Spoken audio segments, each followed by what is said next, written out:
శ్రీ గురుభ్యో నమః. పరమాత్మ షష్ఠాధ్యాయాన్ని ఉపదేశించటం ప్రారంభం చేయబోతున్నాడు. ఈ షష్ఠాధ్యాయంలో ప్రధానంగా యోగ అభ్యాసం, ధ్యాన యోగాన్ని పెంచుకోవటం అనే అంశం మీద పరమాత్మ ఎక్కువగా దృష్టి కేంద్రీకరించబోతున్నాడు. ఈ దృష్టి కేంద్రీకరించబోతూ ఆ ప్రారంభానికి ముందు యోగాభ్యాసం యొక్క గొప్పదనాన్ని, యోగాభ్యాసం చేసేటువంటి విధానాన్ని చెప్పే ముందు ఒకసారి సత్కర్మాచరణ యొక్క గొప్పదనాన్ని, సత్కర్మలను ఫలాపేక్ష లేకుండా చేస్తే వచ్చేటువంటి ఫలితాన్ని గురించి ప్రారంభంలో వివరిస్తున్నాడు. వివరించి పై శ్లోకాలలో ధ్యాన యోగాన్ని గురించిన ప్రస్తావనలు చేయబోతున్నాడు.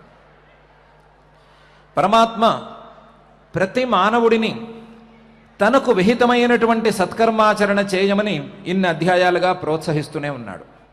ప్రతి మానవుడు, అర్జునుడు మాత్రమే కాకుండా ఇతర ప్రతి మానవులు కూడా సత్కర్మాచరణను చేసి తీరవలసిందే అని పరమాత్మ 5 అధ్యాయాలుగా నొక్కి నొక్కి చెబుతూనే ఉన్నాడు. అందులో ఒక అధ్యాయాన్ని ఉపోద్ఘాతంగా వదిలేసుకున్నాం. మిగతా 4 అధ్యాయాల్లో చాలా శ్రద్ధగా వివిధ మార్గాలలో ఈ విషయాన్ని పరమాత్మ ఉపదేశం చేస్తూనే ఉన్నాడు. ద్వితీయాధ్యాయంలో చూసుకుంటే జ్ఞానయోగాన్ని, కర్మయోగాన్ని ఒకసారి చూపించి, జ్ఞానయోగం సర్వోత్కృష్టమైనది, దాని యొక్క ఫలితం సర్వోత్కృష్టమైనది అని ఒకసారి చెప్పి, దానికోసం కర్మయోగాన్ని ఆచరించాలి, దానికోసం సత్కర్మాచరణ చేసుకోవాలి అని ద్వితీయాధ్యాయంలో ఉపదేశం చేశాడు. తృతీయాధ్యాయానికి వచ్చేసరికి జ్ఞానయోగం గొప్పది అన్నాము కదా అని ప్రతివారు జ్ఞాన మార్గంలో కర్మలను విడిచిపెట్టి ప్రవర్తించడానికి వీలు లేదు. అటువంటి ప్రవృత్తి మంచిది కాదు. జ్ఞాన మార్గంలోకి పైకి వెళ్ళాలి అనంటే ఆత్మప్రీతి, ఆత్మరతి ఇత్యాది గుణాలు ఉండాలి. అవి వచ్చిన తరువాతే వారు కర్మలను విడిచిపెట్టుకోవచ్చు. అంతవరకు వారికి కర్మ విడిచిపెట్టేటువంటి హక్కు లేదు అని ప్రత్యేకించి చెప్పాడు. 3వ అధ్యాయంలో కర్మాకర్మల ఏకత్వాన్ని ఎలా తెలుసుకోవాలి, కర్మల ద్వారా పరమాత్మను ఎలా తెలుసుకోవాలి, కర్మల యొక్క గంభీరత ఏమిటి, కర్మల యొక్క గహనత్వం, ఆ లోతు ఎంతవరకు ఉంది, కర్మ అంటే ఏమిటి, వికర్మ అంటే ఏమిటి, అకర్మ అంటే ఏమిటి ఇత్యాది విషయాలను చాలా చక్కగా చెప్పాడు. అందులో కూడా కర్మల ప్రస్తావననే ఎక్కువ చేశాడు. 4వ అర్జునుడి యొక్క ప్రశ్నకు సమాధానంగా సన్యాసము, కర్మ అని 2 ఉండగా కర్మయోగమే నీకు శ్రేయస్కరం, సాధారణమైనటువంటి సాధకులకు సన్యాసం అనేది ఒక రకంగా ఇబ్బందిగా పరిణమిస్తుంది, సాధారణ సాధకులకు కర్మయోగమే శ్రేయస్కరం అనే మాటను స్పష్టంగా చెప్పాడు. ఎవరికైతే మనఃపరిపాకం వచ్చి ఉంటుందో అటువంటి వారికి సన్యాసం ఒకవేళ ఉంటే ఉండవచ్చు, కానీ ఈ మనఃపరిపాకం లేని సాధారణ సాధకులకు కర్మయోగం తప్ప మరొక దారి లేదు అని స్పష్టంగా చెప్పాడు. ఇలా కర్మల యొక్క ప్రాశస్త్యాన్ని చెప్పుకుంటూ వచ్చినటువంటి పరమాత్మ చివరకు ధ్యానయోగాన్ని కూడా ప్రస్తావన చేశాడు. ధ్యానయోగాన్ని ప్రస్తావన చేసిన తరువాత ఆ ధ్యాన యోగాన్ని వివరించాలి అని పరమాత్మ ప్రయత్నం చేస్తున్నాడు. ఇన్ని అధ్యాయాలుగా, అంటే సుమారు 4 అధ్యాయాలలో కర్మల యొక్క ఆవశ్యకతను నొక్కి చెప్పినటువంటి పరమాత్మ కర్మలను ప్రతి మానవుడు చేసి తీరవలసిందే. అంతెందుకు, సిద్ధి పొందిన తరువాత కూడా, తత్వజ్ఞానం పొందిన తరువాత కూడా ఇతరులకు ఆదర్శంగా నిలవటానికి సత్కర్మాచరణం చేయవలసిందే అని చెప్పినటువంటి పరమాత్మ ఇంత చెప్పటం వలన సత్కర్మాచరణ తప్పకుండా చేయాలి అని అందరూ భావిస్తారు అనే నమ్మకంలోనే ఉన్నాడు. ఈ నమ్మకంతో సత్కర్మాచరణ ద్వారా పైకి ఎక్కవలసిన మెట్టు గురించిన ప్రస్తావనను ఈ అధ్యాయంలో చేయదలిచాడు. సత్కర్మాచరణ కంటే పై మెట్టు ధ్యానం సిద్ధించటం. ఇటువంటి ధ్యానం సిద్ధించటం అనే అంశం ఎలా రావాలి, ఏ విధంగా దానికి సాధన చేసుకోవాలి అని సంక్షిప్తంగా 3 శ్లోకాల్లో చెప్పాడు. చెప్పిన దాన్ని విస్తారంగా ఈ అధ్యాయంలో నిరూపించబోతున్నాడు. అలా నిరూపించబోతూ ధ్యానయోగం గొప్పదన్నాము, ధ్యానయోగం పైమెట్టు అన్నాము కదా అని ప్రతి వాళ్ళు ఎగిరే ఆ పైమెట్టుకు దూకుదామని ప్రయత్నం చేయకూడదు, మెట్లకి ఎగరకూడదు, మెట్లు ఒకటి తర్వాత ఒకటి ఎక్కుతూ ఉండాలి. ఆ మొదటి మెట్టు సత్కర్మాచరణం అనేటువంటి మెట్టు ఎప్పటికీ విడిచిపెట్ట రాని మెట్టు. దాని మీద పాదం మోపిన తర్వాత, దాని మీద పాదం స్థిరంగా ఆనిన తర్వాత, బ్యాలెన్స్ వచ్చిన తర్వాత పై మెట్టుకు వెళ్ళే ప్రయత్నం చేయాలి తప్ప ఒకేసారి ఎగరాలనే ప్రయత్నం చేయకూడదు. అందులోనూ ఆ సత్కర్మాచరణం చేసుకునేటప్పుడు జాగ్రత్తగా చెప్పినట్లుగా పాదం ఎలాగైతే సరిగ్గా మోపాలో అలాగే జాగ్రత్తగా కర్మఫలాపేక్ష లేకుండా సత్కర్మాచరణం చేసుకోవాలి. ఫలాసక్తి లేనటువంటి, ఫలం మీద అపేక్ష లేనటువంటి సత్కర్మాచరణం చేసుకుని తీరాలి. అటువంటి సత్కర్మాచరణ చేసుకున్న వాడికే ధ్యానయోగంలో అధికారం వస్తుంది తప్ప ఎవరికి పడితే వారికి రాదు. దూకే వారికి మెట్టు అందదు. కాలు పెట్టి పైకి వెళ్ళే వారికి మాత్రమే మెట్టు అందుతుంది అనే విషయాన్ని స్పష్టంగా చెప్పటం కోసం ఈ అధ్యాయంలో ప్రారంభ శ్లోకాన్ని పరమాత్మ ఇలా పలుకుతున్నాడు. శ్రీ భగవానువాచ అనాశ్రిత కర్మఫలం కార్యం కర్మ కరోతి యః స సన్యాసీ చ యోగీ చ న నిరగ్నిర్న చాక్రియ అని. అనాశ్రిత కర్మఫలం, కర్మఫలాన్ని ఆశ్రయించకుండా, కర్మఫలాన్ని కోరకుండా ఎవరైతే కార్యం కర్మ కరోతి యః తను చేయవలసినటువంటి సత్కర్మాచరణను చేసుకుంటాడో, తనకు విహితమైనటువంటి ధర్మ మార్గంలో తనకు విహితమైనటువంటి సత్కర్మను చేసుకుంటాడో, లౌకికంగా తనకు కావలసినటువంటి కర్తవ్యాన్ని నిర్వహించుకుంటాడో అటువంటి వాడు సహ సన్యాసి, వాణ్ణే సన్యాసి అని అనాలి. వాడే యోగి, అటువంటి వాణ్ణే యోగి అని కూడా అనాలి. న నిరగ్ని, కేవలం బద్ధకంతోనో మరొక కారణంతోనో లేదా భ్రమతోనో, అన్నీ వదిలేసుకుంటే ఏదో వస్తుంది అనేటువంటి భ్రమతోనో అగ్నులను అంటే అగ్ని సాధ్యమైనటువంటి సత్కర్మలను విడిచిపెట్టినవాడు, లేదా అక్రియ ఏ రకమైన పుణ్యకర్మలను చేయనివాడు, లేదా ఏ రకమైన లౌకిక కర్మలను చేయనివాడు, ఈ లోకంలో వారు చేయవలసినటువంటి కర్మలను నిర్వర్తించనివాడు ఎవరైతే ఉన్నాడో అటువంటి వాణ్ణి సన్యాసి అనకూడదు, లేదా యోగి అనకూడదు. న నిరగ్ని న చాక్రియ, ఏ విధంగానూ ఇటువంటి వాడికి సన్యాసం దక్కినట్టు కాదు అని అంటున్నాడు. ఏమని ప్రత్యేకించి చెప్తున్నాడు అంటే, కర్మఫలం కోసం, ఏదో ఒక ఫలితం కోసం సత్కర్మనో మరొక కర్మనో చేసేవాడు దేన్ని ఆశ్రయించుకుని ఉన్నాడు అంటే కర్మఫలాన్ని ఆశ్రయించుకుని ఉన్నాడు. అంటే కర్మఫలం కోసమే ప్రతి ప్రయత్నం చేస్తున్నాడు, ఫలితం కోసమే చేస్తున్నాడు. దేని మీద నుంచున్నాడు? ఫలితం మీద నుంచున్నాడు, ఫలితం కోసం నుంచున్నాడు. అటువంటి వాడు కర్మఫలాశ్రయ.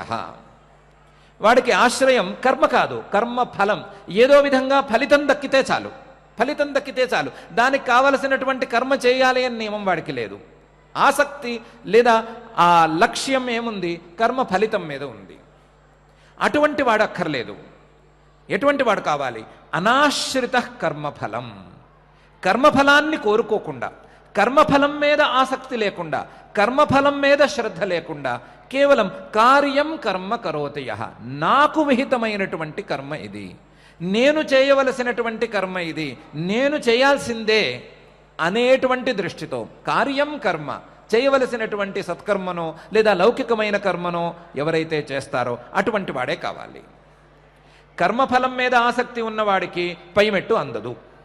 పైమెట్టు ధ్యానయోగం అని చెప్పుకున్నాం ఇప్పుడు. ఆ పైమెట్టు అందదు. ఎందుకు అందదు అంటే వాడికి ఆసక్తి అంతా కర్మఫలం మీద ఉండగా ఆ ఫలం మీదే దృష్టి, ఆ ఫలితం ఒకసారి అనుభవించుకోవటం, ఆ ఫలితాన్ని అనుభవించుకున్న తర్వాత అలాంటి ఇంకో ఫలితం కావాలని కోరుకోవటం, వాటి కోసం ఇంకొకసారి కర్మలను చేసుకోవటం, ఇక్కడే తిరుగుతూ ఉంటాడే తప్ప పైమెట్టుకు ఎక్కాలని అనుకోడు. పైమెట్టుకు ఎక్కాలి అని అనుకునేవాడు అనాశ్రిత కర్మఫలం, అనాశ్రిత కర్మఫలం కార్యం కర్మ కరోతి యః, వాడే పైమెట్టుకు ఎక్కేవాడు. పైమెట్టు ఏముంది అంటే పరమాత్మ చెప్పబోతున్నటువంటి ధ్యానయోగం ఉంది. ఆ ధ్యానయోగానికి ఎవరికి అర్హత ఉంది అంటే సన్యాసం ఉన్నవాడికి, అలాగే యోగం ఉన్నవాడికి, ఈ ఇద్దరికే పైమెట్టు ఎక్కేటువంటి అర్హత ఉంది. ఈ కర్మఫలాపేక్ష లేకుండా, కర్మఫలం మీద ఆసక్తి లేకుండా ఎవరైతే సత్కర్మను చేసుకున్నారో వాడు సన్యాసే, వాడు యోగే, కాబట్టి వాడికి కూడా పైమెట్టు ఎక్కేటువంటి అర్హత లభిస్తుంది అని అంటున్నాడు. ఎట్లా సన్యాసి అవుతాడు అంటే సన్యాసి యొక్క గొప్పతనం ఏమిటి? సన్యాసం అంటే ఏమిటి అంటే విడిచిపెట్టుకోవటం. దేన్ని విడిచిపెట్టుకోవటం అంటే అక్కరలేని వాటిని లేదా విహితమైన నిర్ణీతమైనటువంటి దారిలో కర్మలను, వాటి ఫలాలను, వాటి సంబంధాలను విడిచిపెట్టుకోవటం.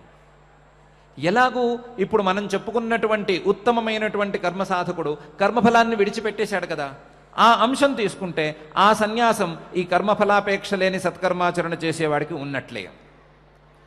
రెండవది యోగం. యోగం అనేది వీడికి ఎలా సిద్ధించింది, వీడు యోగి ఎలా అయ్యాడు అంటే, యోగం అంటే ఏమిటి అని మనం చాలాసార్లు చెప్పుకున్నాం. యోగశ్చిత్త వృత్తి నిరోధ అని. అంటే చిత్తంలో మన మనసులో ఏ రకమైనటువంటి విక్షేపాలు, ఏ రకమైన అడ్డంకులు లేకుండా ఉండటం, ఏ రకమైనటువంటి ప్రతిబంధకాలు, ఏ రకమైన అడ్డాలు లేకుండా ఒక వస్తువును స్థిరంగా ధ్యానించేటువంటి శక్తి మనస్సుకు ఏర్పడటం, ఇది యోగం అంటే. దీనికి నిజమైన అడ్డం ఏమిటి? ఒక లక్ష్యాన్ని మనం ఎందుకు స్థిరంగా ధ్యానించలేకపోతున్నాం, లేదా ఒక లక్ష్యం గురించిన ఆసక్తి, మానవ జీవితంలో సాధించవలసినటువంటి లక్ష్యం మీద ఆసక్తి మనకు ఎందుకు కలగటం లేదు అని మనం ఒకసారి ప్రశ్నించుకుంటే, మనకు ఫలితం మీద ఉండేటువంటి ఆసక్తి ఈ రకమైన ఆసక్తిని అడ్డగిస్తోంది. నిరంతరం మనం చేసేటువంటి కర్మలకు ఫలితాలు దక్కాలి అనే ఆసక్తి, ఆ ఆసక్తిలో కూరుకుపోయి ఉండటం వలన అసలు లక్ష్యం మీద ఆసక్తి ఉండటం లేదు. ఎప్పుడైతే కర్మఫలం మీద ఆసక్తి విడిచిపెట్టుకున్నాడో, ఆ రకమైన అడ్డాన్ని తొలగించుకున్నాడో, అప్పుడు వాడికి మానవ జీవితానికి లక్ష్యమైన తత్వజ్ఞానం మీద ఆసక్తి కలిగింది అంటే ఆ చిత్తవృత్తి నిరోధం, ప్రతిబంధకం, అడ్డంగా ఉండేటువంటి ఫలాసక్తులను విడిచిపెట్టుకున్నట్టయింది కాబట్టి వీడికి యోగం కూడా సిద్ధించింది. అంటే ధ్యానయోగానికి వెళ్ళటానికి కావలసిన 2 రకాల సౌకర్యాలు ఈ కర్మయోగిలో ఉండి తీరతాయి.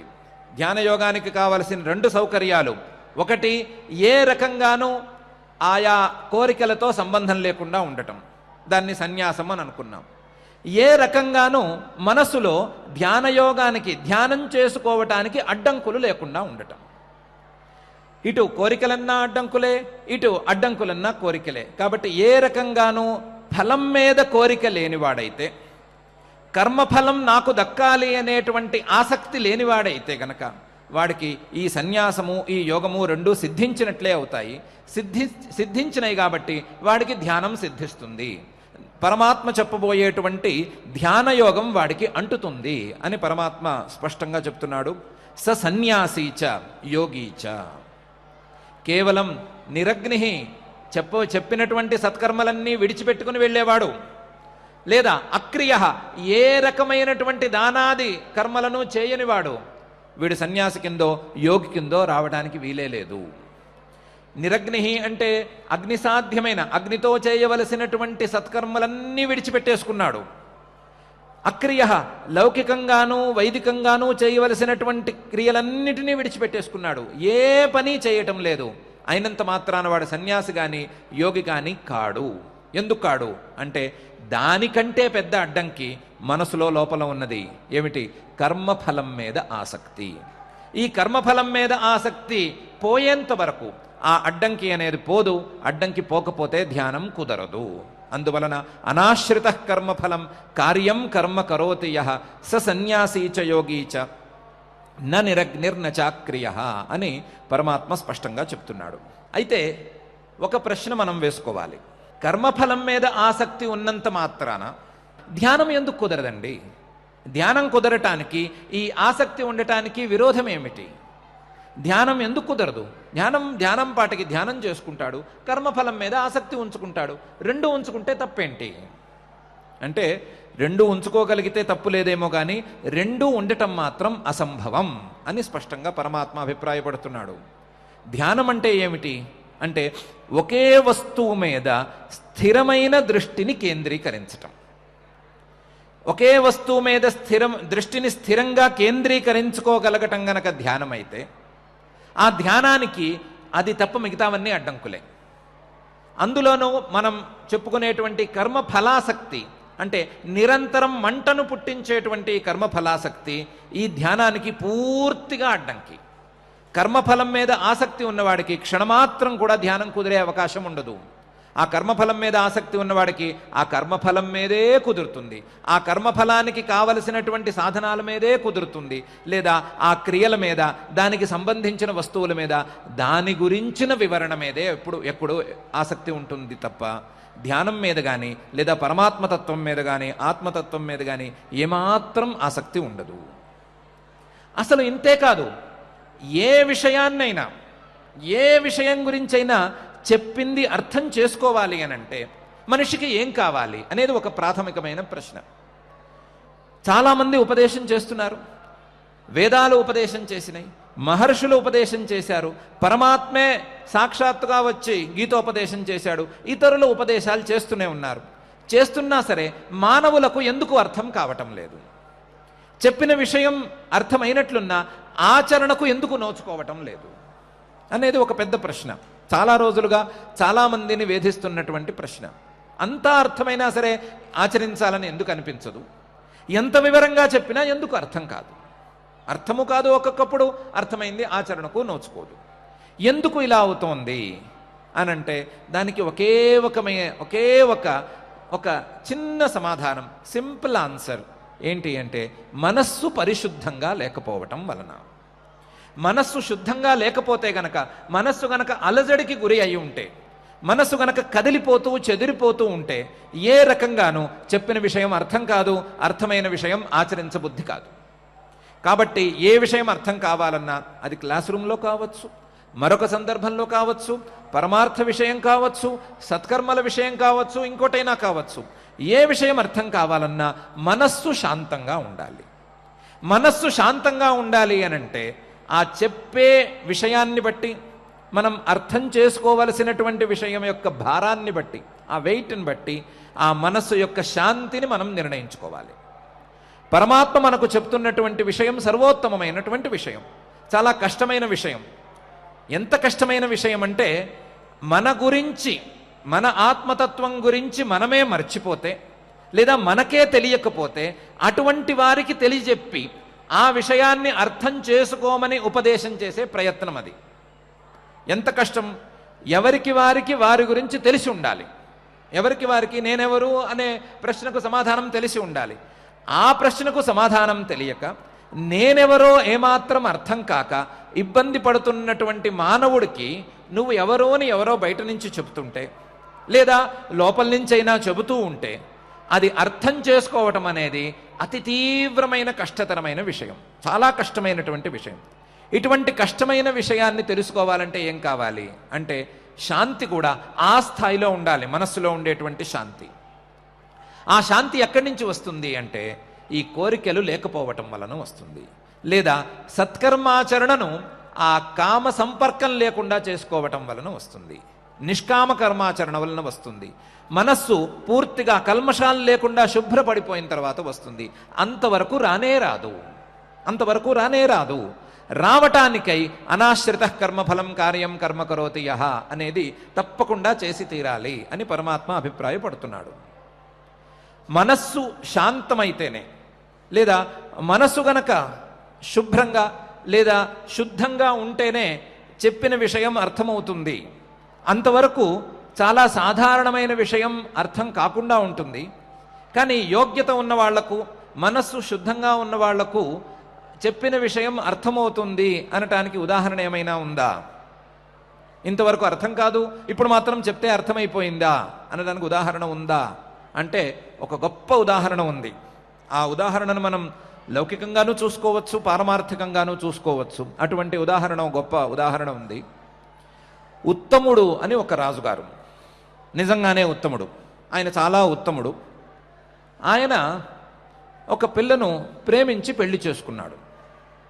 ఆ పిల్ల రాజకుటుంబాలకు చెందిన పిల్ల కాదు, సామాన్య కుటుంబీకురాలు ఆ పిల్ల. ఆ పిల్లను ప్రేమించి పెళ్లి చేసుకున్నాడు. ప్రేమించినంతకాలం బాగానే ఉంది, పార్కులు చక్కగా తిరిగారు, గడ్డికి జాగ్రత్తగా పీక్కుని కబుర్లు చెప్పుకున్నారు, ఒకరోజు ఇక్కడ ఒకరోజు అక్కడ కూర్చొని పార్క్ అంతా బాగు చేశారు, అన్నీ బాగానే ఉన్నాయి. పెళ్ళైన తరువాత, రాజకుటుంబంలోకి ప్రవేశించిన తరువాత, కొత్తగా రాణి అయినటువంటి సామాన్య కుటుంబీకురాలకి రాజగృహంలో ఎలా ఉండాలి అని సరిగ్గా తెలియలేకపోయింది. సామాన్యంగా తన ఇంట్లో ఏ రకంగా చూసిందో అదే రకమైనటువంటి వ్యవహారాన్ని చేయటం ప్రారంభించింది. అందులోనూ ప్రేమించిన భర్తాయే, పెళ్లికి ముందే తెలిసిన భర్త. అందువలన నలుగురిలోనూ రాజుగారిని తూలనాడటం ప్రారంభించింది.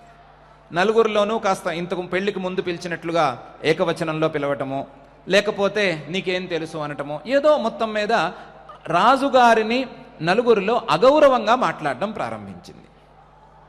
సాధారణమైన భర్తలు భరించవలసిందే ఇలాంటి వ్యవహారాలు వస్తే, దాంట్లో పెద్ద తప్పు లేదు, కష్టమూ లేదు.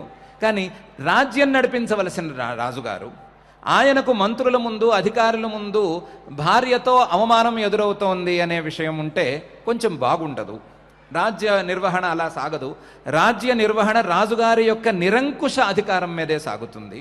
కానీ నిరంకుశ అధికారం లేదేమో అన్నట్లుగా భార్య ప్రవర్తన ఉంది. ఆయన రాజుగారు కొంచెం ఇబ్బంది పడ్డాడు. ఇబ్బంది పడి కూడా ఆవిడికి సరిగ్గా చెప్పలేకపోయాడో, లేకపోతే చెప్పుకున్నా ఆవిడికి అర్థం కాలేదో, ఏమైందో తెలియదు. కానీ ఒకరోజు ఆవిడ మీద తీవ్రమైన వైరస్యం వచ్చింది, వ్యవహారం బాగాలేదు అని. అందుకని ఏం చేయాలి అని ఆలోచించి, ఇటువంటి భార్య మనకు ఎందుకు అని ఆ భార్యను తీసుకువెళ్ళి అడవుల్లో విడిచిపెట్టాడు. అడవుల్లో విడిచిపెట్టేశాడు. ప్రేమించి కావాలని పెళ్లి చేసుకున్నటువంటి భార్యను అడవుల్లో విడిచిపెట్టేశాడు. విడిచిపెట్టి ఉన్నవాడు ఉన్నట్టు ఊరుకోకుండా పక్కనే ఓ మహర్షి గారి ఆశ్రమం ఉంటే మహర్షి గారిని పలకరించడానికని ఆ ఆశ్రమానికి వెళ్ళాడు. మహర్షి గారిని పలకరిద్దామని వెళ్ళాడు. మహర్షి గారు వచ్చాడు, రాజుగారు వచ్చాడు అని ఆయనకు చెంబులో నీళ్లు తీసుకుని పాద్యము అర్ఘ్యము ఇద్దామని బయలుదేరాడు. ఎవరైనా ఇంటికి వస్తే కాళ్ళు కడుక్కోవడానికి నీళ్లు ఇవ్వటం అనేది సామాన్యుల ఆచారం. పెద్దవాళ్ళు వస్తే దాన్ని పాద్యమని అర్ఘ్యమని అంటారుట. ఇంతకుముందు ఉండేదిట అలాగా. ఇంటికి ఎవరైనా వస్తే కాళ్ళు కడుక్కోవడానికి నీళ్లు ఇచ్చేవారుట. అలాగే ముని ఆశ్రమంలో రాజుగారు వచ్చారు కాబట్టి ఆయన పాద్యాన్ని అర్ఘ్యాన్ని ఇవ్వటానికి ఓ చెంబులో నీళ్లు తీసుకున్నాడు. తీసుకుంటే పక్కన ఉండే శిష్యుడు మహర్షి గారి చెవిలో గొణిగాట. ఏమని?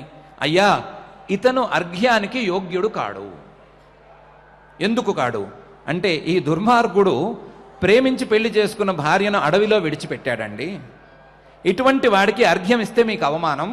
అర్ఘ్యం ఇవ్వరాదు. ధర్మశాస్త్ర ప్రకారం వాడు పరమ పాపాత్ముడు అవుతాడండి. కిరాతకుడు పాపాత్ముడండి. భార్యను విడిచిపెట్టేవాడే పాపాత్ముడు. అందులోనూ ఇలాంటి ప్రేమించిన భార్యను విడిచిపెట్టిన వాడు మహాపాపాత్ముడు. ఇటువంటి వాడికి అర్ఘ్యం ఇవ్వరాదండి అని చెప్పాడు. మహర్షి గారు అన్నారు, నువ్వు చెప్పింది నిజమేరా, నాకు అనిపిస్తోంది. కానీ ఇతని పేరే ఉత్తముడు, ఇతను ఉత్తముడు. తెలియకో తెలిసో ఈ పెద్ద తప్పు చేసిన మాట వాస్తవమే. చాలా పెద్ద తప్పు చేశాడు. రాజుగా ఇతరులకు ఆదర్శంగా నిలవవలసిన వాడు ఇంత తప్పు పని చేశాడు. కానీ మనసులో ఉత్తమత్వం పోలేదు. రాజ్య వ్యవహారం సరిగ్గా సాగటం లేదు అనేటువంటి ఆందోళనకు గురయ్యాడు. మనస్సు యొక్క అశాంతికి లోనయ్యాడు. ఆ అశాంతిలో ఏం చేయాలో తెలియక ఇదే పరిహారం అని అనుకుని ఇక్కడికి వచ్చి అడవిలో భార్యను విడిచిపెట్టాడు. అంతే తప్ప మనిషిలో వేరే రకమైన దుర్గుణాలేవి కనిపించటం లేదు. రాజ్య వ్యవహారాలలో కావచ్చు, భార్య మీద ఉండే ప్రీతి విషయంలో కూడా కావచ్చు. భార్య మీద ఇప్పటికీ ప్రీతి ఉంది, కానీ రాజ్య వ్యవహారం సవ్యంగా సాగటం లేదు అనే భ్రమలో మానసికమైనటువంటి అశాంతికి లోనై విడిచిపెట్టాడు. చెబితే అర్థం చేసుకుంటాడు. కాబట్టి వీడికి చెప్పి, అర్థమయ్యేట్లుగా చెప్పి అతన్ని మనం సన్మార్గంలో ఉంచవలసిందే. నువ్వు చెప్పినట్టుగా అర్ఘ్యం ఇవ్వవద్దులే ఈసారి అని పక్కన చెంబు పక్కన పెట్టేశాడు. ఇవి గొణుక్కోవటం లేదా చెంబు పక్కన పెట్టవేయడం ఇది రాజుగారు కూడా చూశారు. మహర్షి గారిని అడిగారు, ఏమండి చెంబు పక్కన పెట్టేశారు, మీ శిష్యుడు వచ్చి ఏదో చెవిలో గొణిగాడు, నాకు మంచి కాళ్ళు కడుక్కోవడానికి నీళ్ళు ఇస్తానంటే మీ శిష్యుడు ఎందుకండి వద్దంటున్నాడు అని ఇవన్నీ అడిగాడు. అడిగితే మహర్షి గారు అన్నారు, నాయనా నీకు అర్ఘ్యం ఇవ్వరాదు. ఎందుకు ఇవ్వరాదు? నువ్వు పాపాత్ముడివి నాయనా. నువ్వు అడవిలో భార్యను విడిచిపెట్టి వచ్చేసావు. భార్య ఎంత అసౌకర్యంగా నడుచుకున్నా సరే, భార్య ఎన్ని ఇబ్బందులు పెట్టినా సరే ఆ భార్యను జాగ్రత్తగా మార్చుకోవడానికి ప్రయత్నం చేసుకోవాలి. లేదా ఎవరి దగ్గరికైనా పెద్ద మనుషుల దగ్గరికి తీసుకెళ్ళి వాళ్ళతో చెప్పించుకోవాలి. ఏమైనా చేసుకోవాలి. కానీ విడిచిపెట్టడం అనేది లేనే లేదు, మన సంప్రదాయంలో లేనే లేదు. అది ధర్మమే కాదు. అట్లాంటిది నువ్వు అడవిలో విడిచిపెట్టేశావే. అడవిలో విడిచిపెట్టడం కూడా ఎలా విడిచిపెట్టావు? క్రూరముగాలు ఉంటాయా, రాక్షసులు ఉంటారా, ఇవన్నీ చూసుకోకుండా విడిచిపెట్టావే. ఇది నీకేమన్నా న్యాయమా? ఇదేమన్నా పుణ్యకార్యం అని అనుకుంటున్నావా? అందులో రాజులా ఉన్నవాడివి నువ్వు, నలుగురికి ఆదర్శంగా ఉండవలసిన వాడివి, ఇలాంటి పని చేయవచ్చా నువ్వు? అసలు నువ్వు విడిచిపెట్టి వచ్చిన తర్వాత ఏం జరిగింది అని నీకేమన్నా అభిప్రాయం ఉందా? తెలుసా నీకు అది ఏం జరిగిందో నీకేమన్నా ఆలోచన ఉందా? ఏం జరగబోతుంది అని ఆలోచన ఉందా? ఆ పిల్లని ఒక రాక్షసుడు ఎత్తుకు వెళ్ళిపోయాడు. ఇప్పటికే ఆ పిల్లని, నీ భార్యను, నువ్వు ఇష్టపడి పెళ్లి చేసుకున్న భార్యను, అడవిలో విడిచిపెట్టిన భార్యను ఒకడు రాక్షసుడు ఎత్తుకుని వెళ్ళిపోయాడు. వెళ్ళిపోయి భవనంలో అట్టిపెట్టాడు. దైవవశాత్తు ఆ రాక్షసుడు కూతురు తన తండ్రి బారి నుంచి తప్పించి తన గదిలో ఉంచుకుని రక్షిస్తోంది. ఆ రాక్షసుడు కూతురి యొక్క రక్షణలో నీ భార్య ప్రస్తుతం ఉంది. ఇలాంటి ఘోరమైన స్థితిలో నీ భార్యను విడిచిపెట్టావు కదా, నువ్వు ధర్మాత్ముడివి ఎలా అవుతావు, నీవు అర్ఘ్యానికి ఎలా యోగ్యుడు అవుతావు నువ్వు తెలుసుకో. ఇది సరియైన పద్ధతి కాదు రాజుగా, ఇది నీకు సరియైన పద్ధతి కాదు. నువ్వు ఉన్నవాడివి ఉన్నట్టుగా లేచి, నీకు ఇక్కడ ఏం లేదు, నీకు అర్ఘ్యాలు ఇవ్వం, పాద్యాలు ఇవ్వం, మంచినీళ్ళు ఇవ్వం, ఏమివ్వం. నువ్వు ఉన్నవాడివి ఉన్నట్టుగా వెళ్ళి ఆ రాక్షసుడు ఎక్కడున్నాడో వెతికి వాడిని పట్టుకుని వాడితో యుద్ధం చేసి నీ భార్యను తీసుకురా. నేను చెప్తా. నీ భార్య నీకు అనుకూలంగా లేకపోతే ఆ అమ్మాయికి మంచి మాటలు నేను చెప్తా. అది అప్పటికీ గనక లొంగకపోతే మీ ఇద్దరికి మైత్రి కుదరటానికి మైత్రి యాగం కూడా నేను చేస్తా. అంతే తప్ప నువ్వు భార్యను విడిచిపెట్టడానికి మాత్రం వీల్లేదు. భార్యని ఇలా విడిచిపెట్టడం పరమ దారుణం, దారుణాతి దారుణం. ఇటువంటి దారుణమైన పనిని నువ్వు చేయరాదు, రాజుగా నువ్వు అసలే చేయరాదు, బాధ్యతగా ఉండవలసిందే అని ఆయన చెప్పాడు. రాజుగారు నిజంగానే ఉత్తముడు. ఆయన ఏదో మానసికమైనటువంటి అశాంతికి లోనై ఉన్నవాడే కానీ నిజంగా భార్యను విడిచిపెట్టేంత దుర్మార్గుడు కూడా కాడు. అందువలన వెంటనే రాక్షసుడి దగ్గరికి వెళ్ళాడు, అతనితో యుద్ధం చేశాడు, అతన్ని సంహరించాడు, భార్యను తీసుకొచ్చి మళ్ళీ మహర్షి గారి ఆశ్రమంలో వాలాడు. ఈసారి మహర్షి గారు ఇద్దరికీ కలిపి అర్ఘ్యం ఇచ్చారు. అర్ఘ్యం ఇచ్చి అమ్మాయిని కూర్చోబెట్టి, అమ్మాయి నువ్వు సామాన్య కుటుంబీకురాలివి, ఇక్కడి నుంచి పై స్థాయికి వెళ్ళావు, రాజగృహానికి వెళ్ళావు. రాజగృహానికి వెళ్ళినప్పుడు ఏకాంతంలో నీ భర్తతో ఎలాగైనా నువ్వు వ్యవహరించుకోవచ్చేమో, అది మీ ఇద్దరికి సంబంధించిన వ్యవహారం. కానీ 10 మంది ఉన్నప్పుడు, మంత్రులు, అధికారులు ఇత్యాదులు ఉన్నప్పుడు ఆయన యొక్క గౌరవాన్ని రక్షించటం నీ విధి కదా. ఇలా గౌరవాన్ని రక్షించటం నీ విధి అయి ఉండగా నువ్వు దాన్ని అతిక్రమించి ఎందుకు ఇలాంటి పనులు చేస్తున్నావు? ఇది చేయకూడదు. నువ్వు రాజగృహంలో రాజపత్నులు ఏ విధంగా వ్యవహరించాలి అని పెద్దవాళ్ళని అడిగి తెలుసుకో. రాజగృహంలో ప్రత్యేకించి ఈ విషయాలను నేర్పించడానికి కొంతమంది ఉంటారు. వారికి కంచుకులు అని పేరు, కంచుకి అని పేరు. ఆ కంచుకులు పెద్దవాళ్ళు చాలామంది ఉంటారు. వయస్సు మళ్ళినటువంటి వృద్ధులు, స్త్రీలు, పురుషులు అందరూ ఉంటారు. వాళ్ళ దగ్గరికి వెళ్ళి ఆ రాజ వ్యవహారం సరిగ్గా నేర్చుకుని నీకు ఇష్టమైనటువంటి పతితో నీకు ఇష్టం వచ్చినట్లుగా చక్కగా ఉండు, కానీ గౌరవంగా ఉండు. మీ ఇద్దరికీ ఈ అడవిలో విడిచిపెట్టడం అనే ప్రసంగం వచ్చింది కాబట్టి స్నేహం కొంచెం పగిలినట్టయింది, స్నేహం కొంచెం బీటలు వారినట్లయింది. ఈ స్నేహం మళ్ళీ కలవటానికి, మీ ఇద్దరి మధ్య మళ్ళీ ప్రేమ చిగురించడానికి నేను మైత్రియాగం చేస్తాను. మీకు మైత్రియాగం చేసి పెట్టి మీ ఇద్దరి యొక్క స్నేహాన్ని మళ్ళీ నేను పునరుద్ధరిస్తాను. కానీ ఇద్దరూ జాగ్రత్తగా ఉండండి. అమ్మాయి, నువ్వు అతనిని అవమానకరంగా చూడకూడదు, లేదా అతని మనస్సుకు బాధ కలిగేలా నువ్వు ప్రవర్తించకూడదు. అబ్బాయి, నువ్వు ఎట్టి పరిస్థితుల్లోనూ ఏ సందర్భం వచ్చినా సరే ఈ అమ్మాయిని విడిచిపెట్టాలనే ఊహ కూడా కలిగి ఉండకూడదు. ఇద్దరు ఒకరికొకరు ప్రేమగా, గౌరవంగా, పరస్పర గౌరవాన్ని పెంచుకుంటూ జాగ్రత్తగా ఉండాలి అని ఉపదేశం చేశాడు. ఇద్దరూ చక్కగా విన్నారు. ఇటు రాజుగారు విన్నారు, ఆ రాజపత్ని వింది. ఇద్దరికీ కూడా స్నేహం మళ్ళీ పునరుద్ధరింపబడటానికి ఆయన మైత్రియాగం చేశారు. మైత్రియాగం చేసి ఆ రాజుగారిని రాజ్యానికి పంపించారు. ఆ తర్వాత ఆ ఉత్తమ మహారాజు గారు అనేక సంవత్సరాల పాటు జనరంజకంగా రాజ్యం చేశాడు అని మనకు కథ చెప్తోంది. ఈ కథలో మనకు వచ్చినటువంటి లౌకికమైన అంశాలన్నీ స్థిరంగా అలాగే ఉన్నాయి. కథలో మనకు దక్కినటువంటి అంశాలు ఏమి, భార్యను ఎట్టి పరిస్థితులలోనూ విడిచిపెట్టాలి అనే ప్రయత్నం ఏ మానవుడు చేయరాదు అనే అంశం అలాగే ఉంది.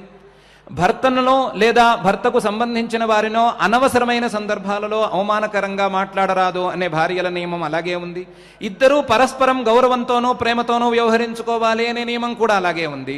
దానితో పాటుగా మనకు కావలసినటువంటి మానసికమైన అశాంతికి గురి అయినప్పుడు సాధారణమైన విషయాలు కూడా మనస్సుకు తోచవు, అర్థం కావు.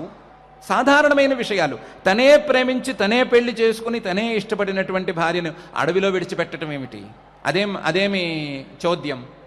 ఎందుకు వచ్చింది ఈ పరిస్థితి అంటే మానసికంగా అశాంతికి లోనయ్యాడు.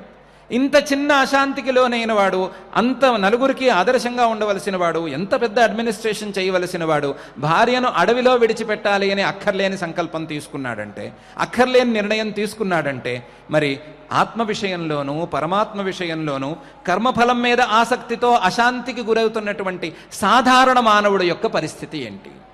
అటువంటి సాధారణ మానవుడు ఆ కష్టతరమైనటువంటి విషయాన్ని అర్థం చేసుకోవాలన్నా, ఆ విషయాన్ని మనస్సుకు ఎక్కించుకోవాలన్నా ఎంత మానసికమైనటువంటి శాంతి కావాలి, మానసికమైనటువంటి పరిపక్వత రావాలి, మానసికమైనటువంటి స్థిరత్వం రావాలి అనే విషయంలో పరమాత్మకు ఏమాత్రం సందేహం లేదు. పరిపూర్ణమైన శాంతి రావాలి, పరిపూర్ణమైన స్థిరత్వం రావాలి, పరిపూర్ణంగా మనస్సు శుద్ధంగా ఉండాలి. అటువంటి సందర్భంలో మాత్రమే చెప్పిన విషయం ఎక్కుతుంది, ఆ ఎక్కిన విషయం ఆచరణకు నోచుకుంటుంది. లేకపోతే ఏమాత్రం కుదరదు. అందువలన పరమాత్మ ప్రత్యేకించి ఇక్కడ ఏమని చెప్తున్నాడు, అనాశ్రిత కర్మఫలం కార్యం కర్మ కరోతి యః స సన్యాసీ చ యోగీ చ న నిరగ్నిర్న చాక్రియ అని. కర్మఫలం మీద ఆసక్తి లేకుండా సత్కర్మను చేసుకునేవాడే నిజమైన సన్యాసి, నిజమైన యోగి. వాడికే ధ్యానయోగం పైన అందుతుంది, చెప్పిన విషయం హత్తుకుంటుంది, హత్తుకున్న విషయం ఆచరణకు నోచుకుంటుంది. లేకపోతే లేదు. న నిరగ్నిర్న చాక్రియ, కేవలం చేయవలసిన పనులన్నీ మానుకుని బద్ధకంగా కూర్చునేవాడికి ఏమీ దక్కదు. అటువంటి వాడికి దక్కే అవకాశమే లేదు. ఏం దక్కే అవకాశం లేదు. బద్ధకంగా ఉన్నవాడికి ఏమొస్తుంది? సరిగ్గా నిద్ర కూడా పట్టదు. పగటిపూట బాగా కంటి నిండా నిద్రపోతే రాత్రిపూట నిద్ర ఏం పడుతుంది? బద్ధకంగా ఉన్నవాడికి మాత్రం. పగలంతా బాగా పరిశ్రమ చేస్తే రాత్రిపూట నిద్ర పట్టే అవకాశం ఉంది. పగలు పరిశ్రమ చేయకుండా బద్ధకంగా పడుకునేవాడికి రాత్రి నిద్ర కూడా పట్టనప్పుడు ఏ అవకాశము, ఏ సుఖానికి అవకాశం ఉండదు. అందులోనూ సర్వోత్తమమైనటువంటి ఆనందానికి కానీ, శాశ్వతమైనటువంటి ఆనందానికి కానీ అటువంటి వ్యక్తికి అవకాశం దక్కదు. అందువలన ఆ సన్యాసాన్ని కర్మఫల త్యాగ రూపంగా భావించి చేసుకోవలసిందే అని పరమాత్మ ప్రత్యేకించి ఇక్కడ ఉటంకిస్తున్నాడు. మనం ఇన్ని అధ్యాయాలుగా, ఇన్ని రోజులుగా పరమాత్మ చెప్తున్నటువంటి ఈ నిష్కామ కర్మాచరణను వింటూనే ఉన్నాం. ఏ రకమైన ఫలాసక్తి లేకుండా మనకు చెప్పినటువంటి సత్కర్మలను చేసుకోవటం అనే అంశాన్ని మళ్ళీ వింటూనే ఉన్నాం. మనం ఆ అంశాన్ని మరొక్కసారి పరమాత్మ నోటి ద్వారా విన్నాం కాబట్టి మన లెక్కలో నిష్కామంగా అక్కర్లేని ఆశలు విడిచిపెట్టుకోవటం అనే ఒక అంశం, లేదా మనకున్న కోరికలో 0.1% విడిచిపెట్టుకోవటం అనేటువంటి మరొక అంశం. ఈ అంశాలను జాగ్రత్తగా మనం గమనించుకుంటూ నిష్కామంగా కర్మాచరణ చేసుకునేటువంటి ప్రయత్నం చేసుకుందాం. అటువంటి ప్రయత్నాన్ని సఫలం చేయమని అఖిలాండకోటి బ్రహ్మాండ నాయకుడు శ్రీ వెంకటేశ్వర స్వామి వారిని మనసారా ప్రార్థించుకుందాం.